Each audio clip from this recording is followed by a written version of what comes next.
متوازن غذا سے کیا مراد؟ کتنے دن گوشت کا ہم استعمال رکھیں؟ یہ ناظرین کو کچھ اگر ارشاد اس میں باپو یہ ہے کہ جتنا آپ جلد از جلد گوشت سے اوائڈ کر سکتے ہیں اتنا زیادہ بہتر رہے گا۔ اگر ہم ایک متوازن غذا کو ایسٹیمیٹ کرتے ہیں تو جو ایک اسٹڈی سامنے آئی ہے وہ ہماری باڈی کو ایٹ لیسٹ کم از کم آدھا کلو گوشت، اگر کیلکولیشن نکالتے ہیں تو آدھا کلو گوشت پر ویک، ایک ہفتے کے اندر ریکوائرمنٹ ہے۔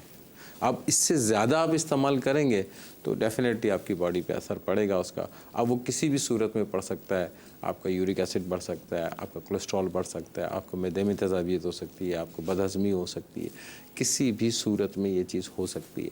اگر آپ مثال کے طور پہ گوشت کا استعمال کرتے ہیں، ساتھ میں سبزیوں کو ساتھ لے لیں تو وہ سبزیاں جو ہیں وہ بیلنس کر دیتی ہیں چیزوں کو۔ گوشت کے ساتھ آپ استعمال کریں گے تو وہ بیلنس رہے گا، کہ گوشت پروٹین ہے، اس کے اندر دوسری چیزیں، سبزی میں کاربوہائیڈریٹ ہے جو نظام ہضم کو بہتر رکھتا ہے۔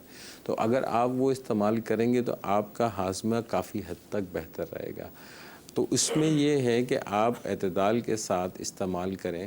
اب ٹھیک ہے، پکتا ہے، سب کے گھر میں تیار ہوتا ہے، سب کو شوق بھی ہوتا ہے ان چیزوں کا، کھانا دوسروں کا، صحت ہماری اپنی ہے، تو اپنی چیزوں کا انسان کو زیادہ خیال ہوتا ہے بنسبت دوسروں کی چیزوں کا۔ آدمی پیار محبت سے سمجھا سکتا ہے۔ اگر ایک آدمی کو معدے کی تکلیف ہے، خدا نخواستہ اللہ نہ کرے، ڈائبٹک پیشنٹ کی ہم مثال لیتے ہیں کہ اگر ڈائبٹک پیشنٹ کسی گھر میں چلے جاتا ہے تو وہ اس کے سامنے اگر چائے رکھتے ہیں تو اس کو بتا دیتے ہیں کہ بھائی ہم ڈائبٹک پیشنٹ ہیں، تو وہ اس سے اوائڈ کرتا ہے، گھر والے خود اوائڈ کرتے ہیں۔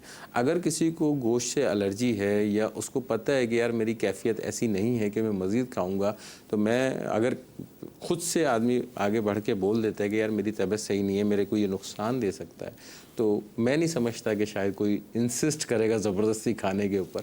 تو اس میں تھوڑا سا احتیاط کر لینی چاہیے۔ اور اگر اپنی کیفیت انسان کو زیادہ خود پتہ ہوتی ہے، میری کیفیت کے بارے میں ہی جانوں گا کہ میری کیا پوزیشن ہے اس وقت، تو اگر آپ اپنی پوزیشن کو سامنے رکھ دیتے ہیں تو میں نہیں سمجھتا کہ آپ سے کوئی زبردستی کھانے کے لیے کہے گا۔ ہاں، اس سے ہٹ کے کوئی چیز، جیسے مثال کے طور پہ میٹھا بھی یقیناً ساتھ میں آتا ہے، تھوڑا بہت گوشت کے ساتھ بھی آ گیا تو اس کے ساتھ میٹھا آ گیا تو تھوڑا سا میٹھا لے لیا، کوئی سبزی آ گئی سبزی لے لی، دل رکھنے کے لیے کچھ نہ کچھ لے سکتے ہیں۔ خالی ایک ہی ڈش نہیں آتی، جب تواضع ہوتی ہے تو 3-4 ڈشیں آ رہی ہوتی ہیں، تو کچھ نہ کچھ آپ دل رکھنے کے لیے ان کا استعمال کر سکتے ہیں۔